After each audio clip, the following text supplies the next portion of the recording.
नमस्कार, मेरा नाम है सुमित सिंह मेहता। हाजिर हूँ सामने एक और नए लेक्चर के साथ। आज के इस लेक्चर में हम डिस्कस करने वाले हैं ब्लैक बॉडी रेडिएशन से रिलेटेड दो इंपॉर्टेंट टॉपिक। जैसे कि आप जानते हैं, पिछले लेक्चर में हमने ब्लैक बॉडी रेडिएशन के बारे में डिस्कस किया था और जाना था कि किस तरीके से ब्लैक बॉडी रेडिएशन की वजह से ही जो क्वांटम मैकेनिक्स है उसका क्या हुआ, ओरिजिन हुआ। एक्चुअल में हमने क्या किया था, ओरिजिन ऑफ क्वांटम मैकेनिक्स को डिस्कस किया था। और लास्ट में हमने तीन लॉ पढ़े थे या फिर तीन डिस्ट्रीब्यूशन लॉ पढ़े थे। एक क्या था, प्लांक डिस्ट्रीब्यूशन लॉ, एक क्या था, रेलेज डिस्ट्रीब्यूशन लॉ, और एक क्या था मेरे पास, Wien's energy density distribution law. ये तीन लॉ हमने पढ़े थे। जो वीन्स और रेलेज का डिस्ट्रीब्यूशन लॉ था वो कैसा था, क्लासिकल लॉ था, यानी क्लासिकल मैकेनिकली उन्होंने क्या किया, ब्लैक बॉडी रेडिएशन को एक्सप्लेन करने की कोशिश की। लेकिन वो एक पर्टिकुलर रेंज में ही या फिर पर्टिकुलर रेंज में ही क्या कर पाए, ब्लैक बॉडी रेडिएशन को एक्सप्लेन कर पाए। और ब्लैक बॉडी रेडिएशन का जो कंप्लीट एक्सप्लेनेशन है वो किसने दिया, प्लैंक ने दिया। कब, 1900 में। किसकी हेल्प से, जो एनर्जी होती है उसकी क्वांटाइजेशन कॉन्सेप्ट की हेल्प से। तो उन्होंने वहां पर एक पंच लाइन बोली, बार बार मैं बोलता हूं इसको मैं। पंच लाइन क्या थी कि energy is quantize not continuous. और इसकी हेल्प से उन्होंने क्या दिया, एक ब्लैक बॉडी रेडिएशन के लिए एनर्जी डेंसिटी डिस्ट्रीब्यूशन लॉ दिया। और आज हम देखेंगे कि किस तरीके से हम प्लैंक डिस्ट्रीब्यूशन लॉ की हेल्प से वीन्स डिस्ट्रीब्यूशन लॉ और रेलेजीन डिस्ट्रीब्यूशन लॉ को क्या कर सकते हैं, ड्राइव कर सकते हैं। तो एक बहुत इंपॉर्टेंट क्वेश्चन है। क्वेश्चन क्या है हमारा, पहले क्वेश्चन लिख लेते हैं, फिर उसके बाद इसको डिस्कस करेंगे। क्वेश्चन है, ये आता है आपको यूनिवर्सिटी के एग्जाम में आ सकता है क्वेश्चन है, proof Rayleigh and Wien's distribution law with the help of Planck's law. तो प्लांक्स लॉ की हेल्प से हमें क्या करना है, रेलेज और वीन्स के डिस्ट्रीब्यूशन लॉ को या फिर वीन्स लॉ को क्या करना है, प्रूफ करना है। ओके, थोड़ा सा रिकैप कर लेते हैं कि जो प्लांक्स लॉ क्या है, रेलेज लॉ क्या है और वीन्स डिस्ट्रीब्यूशन लॉ क्या है। ओके, सबसे पहले डिस्कस करते हैं कि ये लॉ आए क्यों। ये लॉ आए किसको एक्सप्लेन करने के लिए, ब्लैक बॉडी रेडिएशन को एक्सप्लेन करने के लिए। हम जानते हैं कि अगर मेरे पास इस एक्सिस में क्या है, एनर्जी डेंसिटी है और ये क्या है, फ्रीक्वेंसी है। This is energy density u and this is frequency new. तो अगर किसी एक कांस्टेंट टेम्परेचर के लिए हम इसका एनर्जी डेंसिटी और म्यू के बीच ग्राफ देखें तो कुछ इस टाइप का ग्राफ आया, फ्रीक्वेंसी और उसके बीच कुछ इस टाइप का ग्राफ हमें देखने को मिला। ओके, नाउ इस ग्राफ का पूरा का कंप्लीट एक्सप्लेनेशन किसने दिया, प्लैंक ने दिया। तो अकॉर्डिंग टू प्लैंक जो हमारे पास क्या होता है, एनर्जी डेंसिटी होता है एट एनी फ्रीक्वेंसी या फिर in a frequency range mu to mu plus D mu, और एट एन टेम्परेचर टी वो कितना होता है हमारे पास, this is 8 pi nu square upon C की पावर 3 इंटू क्या होता है, एच न्यू अपॉन ई की power H nu divided by के टी माइनस 1 होता है। जहां पर h क्या है, प्लैंक कांस्टेंट है, न्यू क्या है यहाँ पर फ्रीक्वेंसी ऑफ रेडिएशन है, k क्या है, बोल्ट्जमैन कांस्टेंट है, t क्या है, टेम्परेचर है इन केल्विन, और c क्या है, स्पीड ऑफ लाइट है। ओके, ये तो क्या था हमारे पास, प्लैंक्स लॉ था। ये क्या था हमारा, प्लैंक्स लॉ। और अगर इस लॉ में हम क्या करें, इस म्यू की वैल्यू को पुट करें तो कुछ इस टाइप का ग्राफ हमें देखने को मिला। दूसरा लॉ क्या है हमारे पास, वीन्स लॉ है। क्या है हमारा, वीन्स लॉ। तो वीन्स लॉ क्या था, Wien's law is applicable only in high frequency region. कहां पर एप्लीकेबल है वो, only in high frequency region था। तो यहां पर उसके लिए जो डिस्ट्रीब्यूशन लॉ था वो क्या था, यू म्यू कॉमा टी, यानी in frequency range mu to mu plus D mu, ठीक है, and at temperature T this is equal to, ये कुछ ऐसा आया था कि ए म्यू की पावर 3 इंटू ई की पावर माइनस का mu into beta divided by T, कुछ इस टाइप का आया था। तो this is Wien's distribution law. ये क्या है हमारे पास, वीन्स डिस्ट्रीब्यूशन लॉ है and it is applicable only for high frequency. किसके लिए है ये, हाई फ्रीक्वेंसी के लिए है, high frequency, only for high frequency. Okay, तो हाई फ्रीक्वेंसी में तो यहां पर तो ऐसे आएगा, लेकिन जैसे हम लो फ्रीक्वेंसी को रहेंगे तो इसका जगह डाइवर्ट हो जाएगा। तो ये क्या है हमारा, वीन्स लॉ। ओके, ना तो तीसरा है वो क्या है हमारे पास, रेलेज लॉ है and Rayleigh law is applicable at low frequency region. तो रेलेज लॉ कहां पर होता है, रेलेज लॉ। और रेलेज लॉ था क्या, याद होना चाहिए आपको, कितना है, energy density u mu comma T is equal to 8 pi nu square divided by C की पावर 3 इंटू कितना होता है के टी, ठीक है, इंटू कितना है K T. And this law is applicable only in low frequency region. वो कहाँ पर एप्लीकेबल था? लो फ्रीक्वेंसी रीजन में एप्लीकेबल था, इस तरीके से। यानी इसके लिए ग्राफ ऐसा आया और इसके लिए ग्राफ ऐसा है, तो ये कोई क्या हो गया मेरे पास? Rayleigh law. ये किसके लिए है मेरे पास यहाँ पर? रेलेज लॉ। तो रेलेज लॉ का ग्राफ ऐसा आया, और जो नीला वाला है किसका है मेरे पास? प्लैंक्स लॉ, ठीक है। तो कंप्लीट एक्सप्लेनेशन कौन दे पाए? प्लैंक दे पाए। और रिलेज का एक्सप्लेनेशन कहाँ पर एप्लीकेबल है? At low frequency. और वीन्स का एक्सप्लेनेशन कहाँ पर एप्लीकेबल है? At high frequency. अगर आप वेवलेंथ के टर्म में बोलोगे तो at low wavelength Wien's law होता है, और at high wavelength Rayleigh's law होता है, ठीक है। और प्लैंक्स लॉ तो कंप्लीट एक्सप्लेनेशन है, ठीक है, क्योंकि जो फ्रीक्वेंसी होती है वेवलेंथ की इनवर्सली प्रोपोर्शनल होती है। आपको पता होना चाहिए frequency nu is equal to क्या होता है? सी डिवाइडेड बाई लैम्डा होता है, ठीक है। तो इनवर्स रिलेशन होगा। तो यहाँ अगर हम हाई फ्रीक्वेंसी की बात करें तो लो वेवलेंथ आ जाएगा, अगर हम यहाँ पर लो फ्रीक्वेंसी की बात करें तो हाई वेवलेंथ आ जाएगा, या लार्ज वेवलेंथ आ जाएगा, ठीक है। तो इस टाइप से हमने कल डिस्कस किया था किसके बारे में? इन तीन लॉ के बारे में। आज का हमारा क्वेश्चन क्या है कि हमें क्या करना है, इन दो लॉ को, वीन्स लॉ और रेलेज लॉ को, एक इसमें है लो फ्रीक्वेंसी, तो रेलेज लॉ और वीन्स लॉ को इसकी हेल्प से क्या करना है? प्रूफ करना है। तो कर दे प्रूफ। देखो बहुत आसान है। तो सबसे पहले लिखोगे proof of Rayleigh law with the help of Planck's law. तो लिखिए, हेडिंग डालिए, proof of Rayleigh law with the help of Planck's law. देखो बहुत आसान है, कोई बहुत बड़ी चीज़ नहीं है, पर आता है आपके एग्जाम में कभी कभी आ सकता है कि प्रूफ करिए। आता है कि बहुत बार मैंने देखा है आते हुए इसको। Okay, now proof of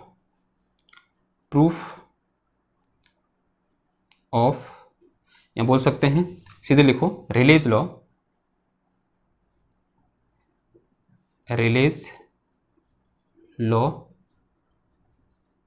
with the help of Planck's law. अब देखो, अब कहां पर रेलेज लॉ कहां एप्लीकेबल होता है? At low frequency. कहां पर देखेंगे हम? Eight low frequency. कहां पर देखो? Eight low frequency. देखो लो फ्रीक्वेंसी कहने का मतलब क्या हुआ कि जो हमारा न्यू है, न्यू इज वेरी स्मॉल। ये क्या है हमारे पास? बहुत स्मॉल है। अगर न्यू बहुत स्मॉल है, इसका मतलब क्या हुआ कि जो H nu upon K T है, ये भी क्या होगा? It is also very small. तो ये भी क्या होगा? क्योंकि न्यू स्मॉल है तो ये H nu upon K T भी क्या होगा? बहुत स्मॉल होगा, बहुत छोटा होगा, ठीक है ना। अगर मैं यहाँ से किसको ओपन करना चाहूँ, अगर मैं, मेरे पास फॉर्मूला होता है एक्सपोनेंशियल ई की power X is equal to कितना होता है? 1 प्लस एक्स स्क्वायर बाई 2 का फैक्टोरियल प्लस एंड सोन। ये फॉर्मूला होता है, पता होगा आपको मैथमेटिक्स का ना। अब यहाँ पर ये क्या है मेरे पास? ई की power H nu upon K T है, यानी एक्स की जो कितना है? H nu upon K T है। तो उसको क्या ले सकता हूँ मैं? देखो 1 plus H nu upon K T, फिर प्लस 1/2 का फैक्टोरियल इंटू कितना आ गया? H nu upon K T का होल स्क्वायर प्लस एंड सोन, ऐसा आ गया। अब देखो, अभी थोड़ी देर पहले क्या बोला हमने? न्यू क्या है? बहुत छोटा है, यानी जो फ्रीक्वेंसी है वो बहुत छोटी है। अगर उस फ्रीक्वेंसी का बहुत छोटे का स्क्वायर करेंगे तो और छोटा हो जाता है, यानी यहाँ से आई के जो टर्म है, हायर टर्म वो क्या हो जाएंगे? नेग्लेक्ट हो जाएंगे, यानी वो नेग्लेजिबल होगा उनका इफेक्ट। तो यहाँ पर क्या लिखूंगा मैं? On neglecting higher term, on neglecting higher terms.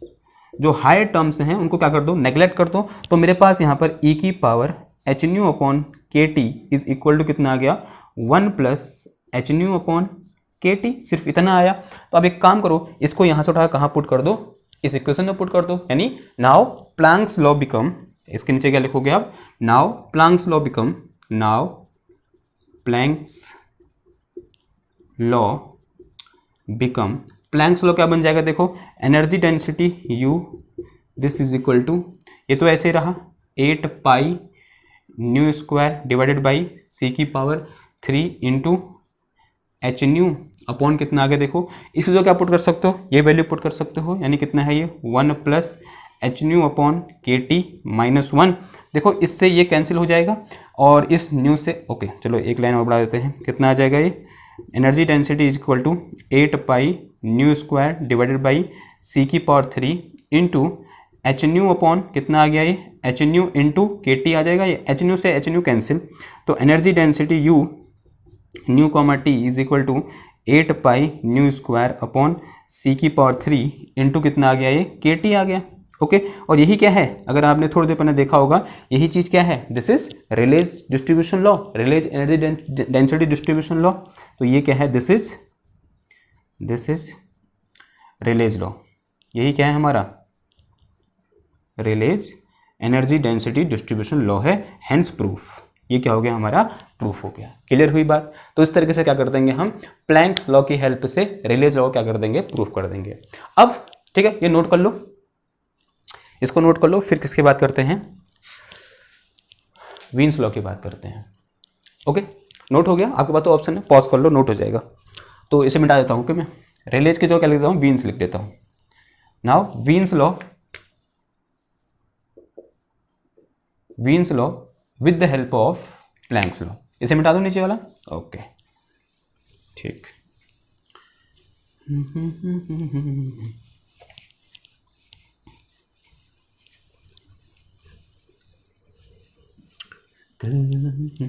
देखो ओके नाउ, अब वीन्स लॉ कहां पर एप्लीकेबल होता है, एट हाई फ्रीक्वेंसी। कहां पर एप्लीकेबल होता है, एट हाई फ्रीक्वेंसी।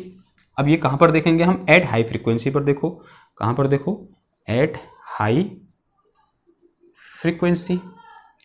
यानी एट हाई फ्रीक्वेंसी कहने का मतलब क्या हुआ कि जो न्यू है वो क्या है मेरे पास, वेरी लार्ज है। ये क्या है, वेरी लार्ज है। अगर न्यू बहुत बड़ा है, इसका मतलब जो मेरे पास H nu upon K T, ये जो टर्म है यहाँ पर H nu upon K T, ये भी क्या होगा, बहुत बड़ा होगा, वेरी लार्ज होगा। ठीक है, ये टर्म भी क्या होगा, बहुत लार्ज होगा। अगर ये टर्म लार्ज है तो इसका मतलब ई की power H nu upon K T भी क्या होगा, वेरी लार्ज होगा, वेरी लार्ज। अगर इस वेरी लार्ज टर्म में से मैं एक घटा दूं या यूनिट घटा दूं, यानी -1 कर दूं, क्या कोई फर्क पड़ेगा, कोई फर्क नहीं पड़ेगा। यानी ये अप्रॉक्स इक्वल टू किसके रहेगा, ई की power H nu upon K T के तो रहेगा। ठीक है, क्योंकि ये क्या है, बहुत बड़ा है, ई की power H nu upon K T क्या है, बहुत बड़ा टर्म है। उस बहुत बड़े टर्म में से मैंने एक घटा दिया, कोई फर्क नहीं पड़ेगा, कितना रहेगा, ई की power H nu upon K T ही रहेगा। ओके, तो अब यहां पर इस प्लैंक्स लॉ में, now Planck's law become, now Planck's law become, Planck's law क्या बन जाएगा, देखो क्या है मेरे पास यहाँ पर, U nu comma T is equal to 8 pi nu square, C की पावर कितना आ गया, ये 3, और यहाँ पर ये क्या रहा मेरे पास, एच न्यू ही रहा, और डिवाइड में कितना आ गया, देखो इस पूरे के जो कितना आ जाएगा, ये आ जाएगा ई की power H nu upon K T आ गया। ठीक है ना, इसको इधर ले आओ, थोड़ा बहुत इसको अरेंज कर दो।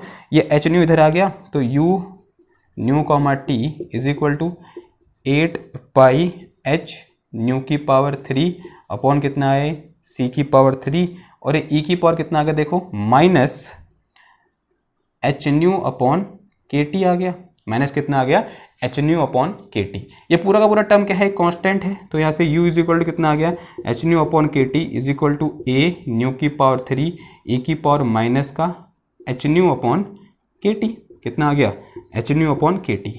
ओके, अभी ऐसे तो पढ़ा था हमने वीन्स लॉ इक्वल टू, अभी थोड़ी देर डिस्कस कर रहे थे हम, क्या पढ़ा था, ई की power T is equal to A into nu की पावर 3 ई की पावर माइनस का बीटा न्यू अपॉन टी पढ़ा था। ठीक है, देखो यहाँ टी आ रहा है, नीचे में न्यू आ रहा है, अब बीटा का जो कितना हो जाएगा, एच अपॉन के रख देंगे हम, क्योंकि बीटा क्या है, कोई एक इंपेरिकल पैरामीटर है, ए बी क्या है, इंपेरिकल पैरामीटर है, जिसकी जगह ये है। तो ये क्या हो गया हमारे पास, it is Wien's law, it is Wien's law, ये क्या है हमारा, वीन्स लॉ है। ठीक है, तो ये एक इंपॉर्टेंट क्वेश्चन था जो कि हमारे यूनिवर्सिटी के एग्जाम में आता है, इसको नोट कर लीजिए। फिर एक और क्वेश्चन देखते हैं। क्वेश्चन है हमारा क्या, दूसरा क्वेश्चन है हमारा क्या, what is Wien's displacement law, क्या है, what is Wien's displacement law. Note हो गया, ठीक है, चलो नेक्स्ट क्वेश्चन लिखिए, what is Wien's displacement law.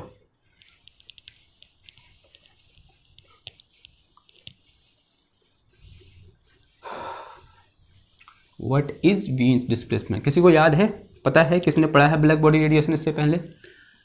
वीन्स law नहीं हो रहा है, वीन्स डिस्ट्रीब्यूशन लॉ की बात नहीं हो रही है, वीन्स डिस्प्लेसमेंट लॉ। कभी कभी बच्चे गच्चा खा जाते हैं इसमें। क्या है क्वेश्चन, क्या है हमारा, what is Wien's displacement law, what is Wien's displacement law, what is Wien's displacement law. Okay, देखो कल हमने एक एनर्जी डेंसिटी और फ्रीक्वेंसी के बीच ग्राफ पढ़ा था, किसके लिए, ब्लैक बॉडी रेडिएशन के लिए, ठीक है। दोबारा देखते हैं उस ग्राफ को। ओके, तो ग्राफ क्या था हमारे पास, एनर्जी डेंसिटी और फ्रीक्वेंसी के बीच इस टाइप का ग्राफ था। ये हमारी फ्रीक्वेंसी है और ये क्या है, एनर्जी डेंसिटी यू है, ठीक है। एनर्जी डेंसिटी कहने का मतलब क्या हुआ, एनर्जी पर मीटर क्यूब पर फ्रीक्वेंसी, यानी इन यूनिट फ्रीक्वेंसी, ठीक है। इसकी यूनिट हो जाएगी और इसकी हर्ट्ज हो जाएगी, ठीक है, this is in hertz. Okay, now कैसा, सॉरी वेवलेंथ के टर्म में देखते हैं, ठीक है। फ्रीक्वेंसी के टर्म में देख सकते हैं, लेकिन वेवलेंथ के टर्म में देखना क्या रहेंगे, अच्छा रहेगा। तो वेवलेंथ के टर्म में, दोनों के टर्म में देख सकते हैं। कल हमने डिस्कस भी किया था कि हम वेवलेंथ के टर्म में देख सकते हैं और फ्रीक्वेंसी का टर्म में देख, तो मीटर हो जाएगा इधर। ना देखो कैसा ग्राफ आएगा, जब ग्राफ खींचा ब्लैक बॉडी रेडिएशन के लिए एनर्जी डेंसिटी और वेवलेंथ के बीच, तो कुछ इस टाइप का ग्राफ देखने को मिला। एट लो टेम्परेचर, अज्यूम कर लिया मेरे पास 1000 केल्विन टेम्परेचर है, तो कुछ इस टाइप का ग्राफ देखने को मिला। कहाँ पर, 1000 केल्विन टेम्परेचर पर इस टाइप का ग्राफ देखने को मिला, ठीक है। नाउ फिर हमने टेम्परेचर बढ़ाया, 1000 से 2000 किया, तो ग्राफ कुछ इस टाइप का देखने को मिला। ये कहाँ पर देखने को मिला मेरे को, 2000 डिग्री सेल्सियस पर। यहाँ पर टेम्परेचर कितना है हमारा, सेल्सियस नहीं, 2000 केल्विन पर। मैंने थोड़ा और टेम्परेचर बढ़ाया, मैंने नहीं बढ़ाया, साइंटिस्ट ने बढ़ाया। कब, 1900 से पहले। कितना किया टेम्परेचर को, 3000 किया, ठीक है। कितना टेम्परेचर किया उसको, 3000 किया, तो कुछ इस टाइप का ग्राफ देखने को मिला। ये कहाँ पर है मेरे पास, 3000 केल्विन पर है। थोड़ा और टेम्परेचर बढ़ाया, टेम्परेचर को 6000 कर दिया, तो 6000 किया, तो कुछ इस टाइप का ग्राफ देखने को मिला। ये कहाँ पर देखने को मिला, 6000 केल्विन पर कुछ इस टाइप का ग्राफ देखने को मिला, ठीक है। तो ये क्या है, एनर्जी डेंसिटी, या बोल सकते हैं जो इमिटेड रेडिएशन की एनर्जी डेंसिटी और वेवलेंथ के बीच का क्या है, एक ग्राफ है। कहाँ पर, एट डिफरेंट टेम्परेचर। क्लियर हुई बात।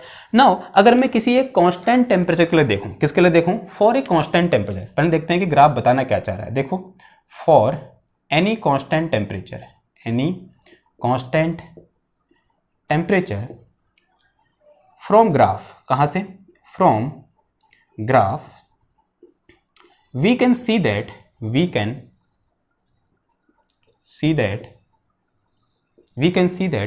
initially energy density is increase with wavelength increase, यानी energy density is increase as wavelength increase। देखो जैसे जैसे वेवलेंथ इंक्रीज हो रही है वैसे वैसे क्या हो रही है, एनर्जी डेंसिटी भी इंक्रीज हो रही है। अब इसी पॉइंट पर देख लो, जैसे जैसे क्या हो रही है, वेवलेंथ इंक्रीज हो रही है, यानी इधर की ओर जा रहे हैं हम, वैसे वैसे एनर्जी डेंसिटी क्या हो रही है, इंक्रीज हो रही है। We can see that as wavelength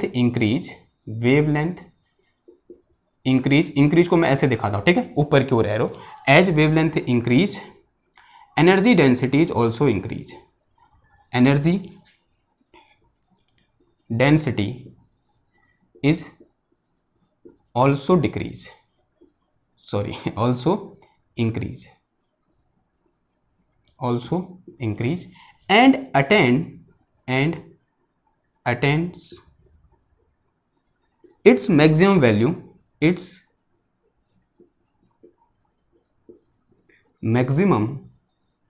value at particular wavelength, and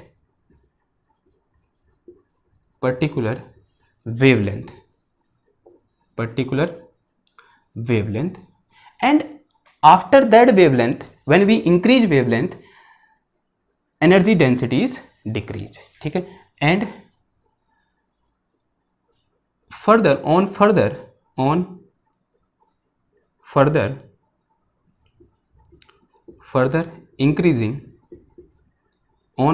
increasing wavelength,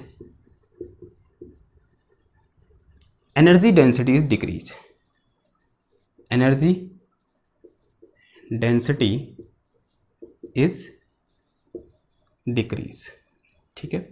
तो दोबारा समझते हैं, देखो क्या बोलना चाह रहे हैं हम। देखो हो क्या रहा है, जैसे जैसे हम वेवलेंथ को इंक्रीज कर रहे हैं वैसे वैसे एनर्जी डेंसिटी क्या कर रही है, इंक्रीज कर रही है। और किसी एक पर्टिकुलर वैल्यू ऑफ लैम्डा के लिए एनर्जी डेंसिटी अपनी मैक्सिमम वैल्यू को अटेंड कर रही है, और उसके बाद अगर हम फिर से वेवलेंथ को इंक्रीज करते हैं तो क्या हो रहा है, एनर्जी डेंसिटी डिक्रीज हो रही है। तो किसी एक पर्टिकुलर पॉइंट पर जो एनर्जी डेंसिटी है वो क्या है, मैक्सिमम है, या बोल सकते हैं किसी एक पर्टिकुलर लैम्डा के लिए या फिर वेवलेंथ के लिए एनर्जी डेंसिटी क्या है, मैक्सिमम है। तो हम एक नाम दे देते हैं उस वेवलेंथ को जिसके लिए यहां पर एनर्जी डेंसिटी मैक्सिमम है, से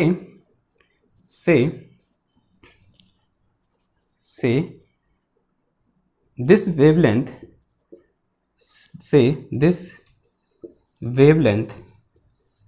फॉर विच लिख के चलते हैं, समझ में आ जाएगा, for which energy density is maximum, for which U लिखो सीधे, U for energy density, U is maximum is lambda M. वो क्या है, लैम्डा एम है, उसको मैंने नाम दे दिया, वो क्या है, लैम्डा एम है। से this wavelength for which you is maximum is lambda, क्या है वो, लैम्डा एम है, लैम्डा के बेस में एम, वो क्या है, लैम्डा एम है ना। अब देखो एक बहुत खूबसूरत सी चीज ये ग्राफ हमको दिखाना चाह रहा है। ये क्या दिखा रहा है, अगर मैं इसकी बात करूं, किस टेम्परेचर पर देखूं, एट 1000 डिग्री केल्विन पर देखूं, तो इसके लिए लैम्डा एम कहां पर है, यहां पर है। तो this is lambda M for 1000 degree kelvin, ठीक है। नाउ अगर मैं किसके लिए देखूं, 2000 डिग्री केल्विन के लिए देखूं, तो उसके लिए लैम्डा एम कहां पर है, इधर पर है, यहां पर है। This is lambda M for 2000 degree kelvin. ना अगर मैं इसके लिए देखूं तो इसके लैम्डा एम कहां पर है, इधर पर है। तो this is lambda M for 3000 degree kelvin, यानी एट 3000 डिग्री केल्विन। और ये कहां पर है, देखो, this is lambda M at 6000 degree kelvin. तो ऐसे क्या देखने को मिल रहा है, यहां से देखने को मिल रहा है कि lambda M is inversely proportional to the temperature, देखने को मिला। देखो, क्योंकि टेम्परेचर बढ़ाने पर लैम्डा एम की वैल्यू क्या हो जा रही है, डिक्रीज हो जा रही है, यानी वेवलेंथ की वो वैल्यू डिक्रीज हो जा रही है जिसके लिए एनर्जी डेंसिटी की वैल्यू क्या है, मैक्सिमम है, वो वेवलेंथ क्या हो जा रहा है, डिक्रीज हो जा रहा है, ठीक है। 1000 के लिए यहां था, 2000 के लिए कम हो गया, 3000 के लिए और कम हो गया, 6000 के लिए और कम हो गया। तो from figure we can see that, from figure या ग्राफ बोलो अच्छा लगेगा, graph, we can see that lambda m is inversely proportional to the temperature। जो lambda m है वो इनवर्सली प्रोपोर्शनल किसके है, टेम्परेचर के है। नाउ जैसे मैं प्रोपोर्शन से हटाऊंगा एक कांस्टेंट आएगा, तो lambda m is equal to कितना आ गया, some constant b divided by कितना आ गया, t आ गया। तो इसको मैं और इसका सॉल्व करूंगा, क्या लिख सकता हूं, देखो, lambda m into T is equal to क्या आ जाएगा, b आ जाएगा, इज इक्वल टू b, ठीक है। तो lambda m multiply by t is equal to b, और जो मैंने यहां पर लिखा है इसी को हम क्या बोलते हैं, वीन्स डिस्प्लेसमेंट लॉ बोलते हैं। It is Wien's displacement law, यही क्या है हमारा, वीन्स डिस्प्लेसमेंट लॉ है। It is Wien's displacement law, ये क्या है, यही क्या है हमारा, वीन्स डिस्प्लेसमेंट लॉ है। जहां b क्या है, वीन्स कांस्टेंट है, इस b को हम क्या बोलते हैं, b is Wien's displacement constant. इसकी वैल्यू कितनी होती है, this b is equal to होता है 0.2896 सेंटीमीटर केल्विन। कितना होता है, 0.2896 सेंटीमीटर केल्विन। इसको वैसा लिख सकता हूँ, देखो क्या लिख सकता हूँ, और मैं इसको लिख सकता हूँ 0.2896 इंटू 10⁻⁻² मीटर केल्विन, ऐसा भी लिख सकता हूँ। इसको ऐसा भी लिख सकता हूँ, देखो, b is equal to 2.896 into 10⁻³ metre kelvin, okay, metre kelvin. Now अगर हम कोई कॉम्पिटिटिव एग्जाम नहीं दे रहे हैं, हमारे पास कोई कैलकुलेटर नहीं है, तो उस पूरे टर्म को मैं 3 लिख सकता हूँ, ठीक है, क्योंकि 2.8 है, 2.8 इज अबाउट 3, तो इसको और ये अप्रॉक्स, ठीक है, तो 3 इंटू 10⁻³ मीटर केल्विन, ऐसा लिख सकते हैं हम इसको, ओके। तो ये भी लिखा जा सकता है, ठीक है। एक्चुअल में ज़्यादा रखना ज़्यादा अच्छा है, इसको रखने पर रहता है, ठीक है। तो ये क्या होगा, वीन्स डिस्प्लेसमेंट लॉ, यही क्या है हमारा, वीन्स डिस्प्लेसमेंट लॉ है, और ये क्या है, वीन्स डिस्प्लेसमेंट कांस्टेंट है। क्लियर हुई बात। एक क्वेश्चन करते हैं इससे रिलेटेड, और अच्छा समझ में आएगा आपको। तो क्वेश्चन में लिख के बोलूँ या बोल दो, मुंह से बोलता हूँ, ठीक है। इसे नोट करिए, मैं क्वेश्चन देखता हूँ।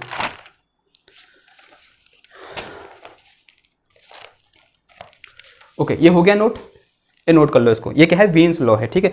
तो ये नोट हो गया, तो क्वेश्चन लिखो। क्वेश्चन है calculate the surface temperature of sun, ठीक है, क्या बोल रहा है, calculate the surface temperature of the sun given for a solar radiation, ठीक है। देखो हमारे पास क्या है, सन है, सन का एक सरफेस है, और उसके लिए सन के सरफेस से जो रेडिएशन इमिट हो रहा है उसके लिए हमें लैम्डा एम की वैल्यू दे रखी है, यानी जो जहां पर इंटेंस या बोल सकते हैं एनर्जी डेंसिटी होगी सन से इमिट होने वाले रेडिएशन की, वो मैक्सिमम होगी, वो वेवलेंथ दे रखी है हमको, ठीक है। ओके, इसे मिटा देता हूं मैं। क्वेश्चन लिखे, क्वेश्चन लिखते हैं, चलो क्वेश्चन क्या बोल रहा है। क्वेश्चन कुछ इस तरीके से है, क्वेश्चन है calculate the surface temperature of the sun given for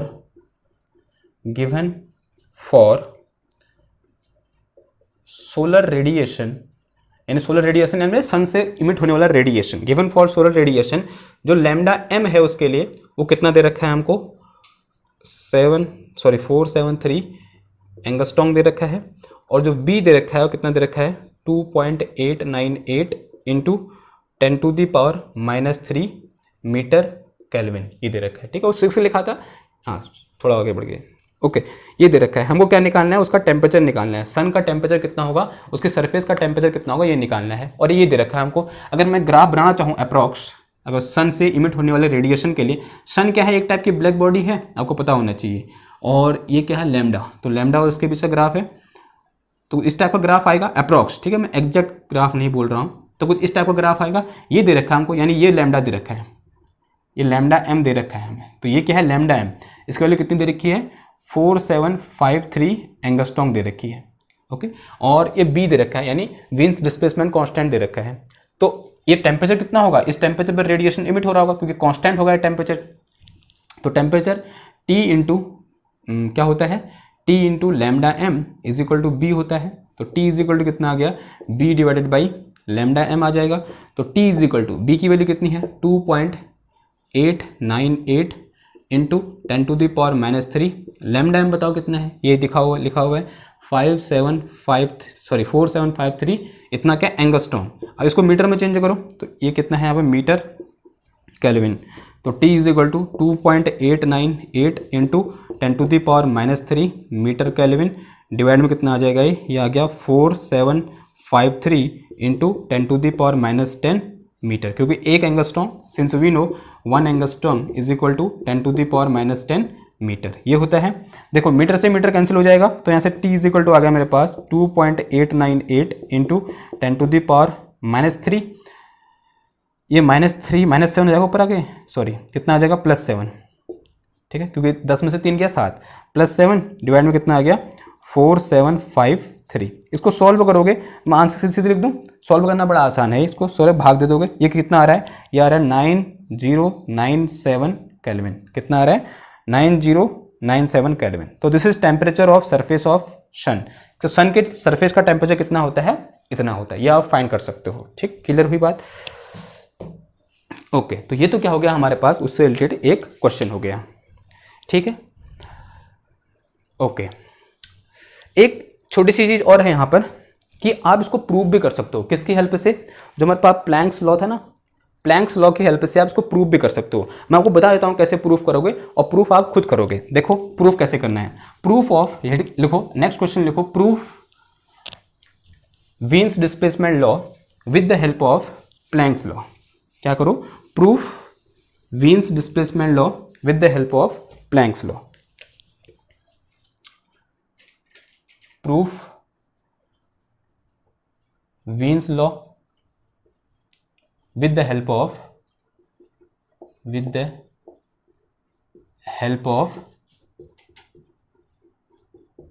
planks law, ठीक है। प्लैंक्स लॉ की हेल्प से इसे प्रूफ करो। कैसे करोगे प्रूफ, देखो अब प्लैंक्स लॉ क्या है पहले उसको देख लो। तो प्लैंक्स लॉ क्या होता है, mu comma T is equal to energy density is equal to क्या होता है 8 pi nu square divided by C की power 3 into H nu upon E की power H nu upon K T minus 1 ये होता है। नाउ ये क्या है, एनर्जी डेंसिटी। एक्चुअल में ये क्या होता है, जो मेरे पास ये U है, this U is energy density, energy density in frequency range, in frequency range mu to mu plus D mu है। ठीक है, ये जो फ्रीक्वेंसी है ये क्या है, वैसे तो क्या बोल रहा हूँ, पर फ्रीक्वेंसी बोल रहा हूँ ना, लेकिन एक्चुअल में क्या होता है, ये mu to mu plus due mu के बीच की जो एनर्जी डेंसिटी है, या फिर इस रेंज में, यानी इस बहुत छोटे से रेंज में जो एनर्जी डेंसिटी है वो कितनी है, इतनी है ना। उसको कभी कभी हम ऐसे भी लिखते हैं, कैसे, U nu into D nu is equal to, किताब में देखा होगा ऐसे लिखा हुआ आपको। ये पूरा का पूरा टर्म क्या है मेरे पास, 8 pi nu square divided by कितना आ गया, सी की पावर 3 इंटू कितना आ गया, एच न्यू अपॉन ई की power H nu upon K T minus 1। अब इधर डी म्यू कर दिया तो इधर भी डी म्यू कर दो। ठीक है, ऐसे भी लिखते हैं इसको। ठीक, इसका मतलब क्या हुआ, इसका मतलब हुआ energy density in frequency range mu to mu plus D mu. ठीक है, इतना क्लियर होना चाहिए आपको, इतना क्लियर है तो आएगा, हो जाएगा, बहुत सिंपल है। नाउ ये तो किसके टर्म में है, फ्रीक्वेंसी के टर्म में है, लेकिन वीन्स लॉ किसके टर्म में होता है, वेवलेंथ के टर्म में। तो इसको वेवलेंथ के टर्म में लिख दो, इस पूरे एक्सप्रेशन को। कैसे लिखोगे, देखो, since we know mu is equal to क्या होता है, सी अपॉन लैम्डा होता है, तो डी म्यू इक्वल टू कितना हो जाएगा, माइनस का C upon lambda square into D lambda. ठीक है, डिफरेंशिएट कर दो दोनों जगह, ये आ गया। ओके, ये वैल्यू यहाँ से उठा कहाँ पुट कर दो, इधर पुट कर दो, तो क्या आ जाएगा, ये यू लैम्डा डी लैम्डा आ जाएगा। तो U lambda D lambda is equal to 8 pi, इसको जो कितना आ जाएगा, देखो इसको जो आ जाएगा सी स्क्वायर डिवाइडेड बाई नीचे कितना आया, लैम्डा स्क्वायर, क्योंकि सी इसकी जगह पुट किया, ठीक है, c upon lambda, c square lambda square into c की पावर 3 इंटू एच सी अपॉन लैम्डा आ गया ये। ठीक है, this is h C upon lambda, और ये कितना आ गया, देखो ई की पावर एच सी अपॉन लैम्डा के टी माइनस 1। ठीक, अब डी म्यू की जगह ये पुट कर दो, कितना है मेरे पास, देखो माइनस का C divided by lambda square. ना एक चीज़ और, इसका मैग्नीट्यूड लेते हैं, इसका क्या लोगे, मैग्नीट्यूड, तो इसका मैग्नीट्यूड क्या आ जाएगा, प्लस हो जाएगा ये, तो कितना हो जाएगा ये, प्लस, तो क्या आ जाएगा, देखो यहाँ पर C divided by lambda square into कितना आ जाएगा, डी लैम्डा। ना कुछ टर्म कैंसिल हो, देखो इस सी से ये सी और इस सी क्यूब पूरा का पूरा कैंसिल हो गया, क्योंकि सी इंटू सी क्यूब आएगा ना। अब देखो ये क्या आया, 8 पाई एच सी आ जाएगा ऊपर, तो मेरे पास यहाँ से U lambda D lambda is equal to कितना आया, 8 पाई एच सी हो गया ऊपर। देखो नीचे कितना बचा, लैम्डा स्क्वायर लैम्डा की पावर 3 लैम्डा की पावर 5, नीचे कितना आ गया, लैम्डा की पावर 5 आ गया, और इंटू कितना आ गया, देखो 1 अपॉन, यहाँ तो कुछ है नहीं ऊपर, सब इधर लिख दिया हमने, लैम्डा की पावर 5 हो गया, ई की पावर एच सी अपॉन कितना आया, लैम्डा के टी माइनस 1, और इंटू यहाँ कितना आ जाएगा मेरे पास, ये डी लैम्डा। ठीक ना, उसको ये जैसे फर्स्ट में हमने यहाँ पर हटा रखा था ना वो डी म्यू, तो यहाँ भी आप डी लैम्डा हटा सकते हो। तो मेरे पास यहाँ पे यू लैम्डा कॉमा टी लिख सकते हो, आपको जैसे यहाँ म्यू कॉमा टी लिखा, इसको लैम्डा कॉमा टी लिख सकते हो, इक्वल टू कितना आ जाएगा, देखो ये 8 पाई एच सी अपॉन लैम्डा की पावर 5 इंटू कितना आ गया, देखो ई एच सी अपॉन लैम्डा के टी माइनस 1। ओके, इतना आया। तो ये क्या आ गई, energy density in terms of lambda, और एनर्जी डेंसिटी का ग्राफ कैसा आएगा, लैम्डा और इसके बीच। ठीक है, पेन नहीं दिख रही क्या आपको, ये क्या है मेरे पास इधर लैम्डा, और ये क्या है एनर्जी डेंसिटी, कैसा ग्राफ आएगा, इस टाइप का ग्राफ आएगा। और ये वैल्यू क्या होगी, ये वैल्यू कौन सी होगी, लैम्डा की, लैम्डा एम, यानी लैम्डा की वो वैल्यू निकालनी है जिसके लिए ये क्या हो, मैक्सिमम हो, जिसके लिए ये क्या हो, मैक्सिमम हो। अब ये क्या है, फंक्शन है किसका, लैम्डा का फंक्शन है, और इसकी मैक्सिमम वैल्यू निकालनी है जिसके लिए, सॉरी लैम्डा की वो वैल्यू निकालनी है जिसके लिए ये टर्म क्या हो, मैक्सिमम हो। क्या कर दोगे, इसको डिफरेंशिएट कर दो कि किसके रिस्पेक्ट में, क्या निकाल दो, D you over D lambda निकाल दो, और इक्वल कर दो किसके, जीरो के, D you over D lambda निकाल के इक्वल टू जीरो करके लैम्डा की जो वैल्यू आएगी वही किसके बराबर होगी, इसकी मैक्सिमम वैल्यू के बराबर होगी। कर लोगे आप, बहुत आसान है। ठीक है, क्या करोगे, ये टर्म दिया हुआ है, ये टर्म हमारे पास आ रखा हुआ है, ठीक है, ये -1 है इधर पे, इसका डिफरेंशिएट करोगे किसके रिस्पेक्ट में, लैम्डा के रिस्पेक्ट में, लैम्डा के रिस्पेक्ट में डिफरेंशिएट कर रखा है, तो उसके बाद क्या आएगा, यहाँ पर लैम्डा आएगा, यानी लैम्डा वेरिएबल के टर्म में आएगा, उसको जीरो के इक्वल पुट कर लैम्डा की वैल्यू निकल के आ जाएगी, और लैम्डा कुछ ऐसा हमको देखने को मिलेगा वहाँ पर, जो मेरे पास लैम्डा होगा वो lambda M, and maximum value of lambda into M into T is equal to some constant some constant, और वहाँ पर जो सब के सब कांस्टेंट होंगे वो क्या होंगे, ये होगा एक, तो एक के होगा, एक मिनट सॉरी,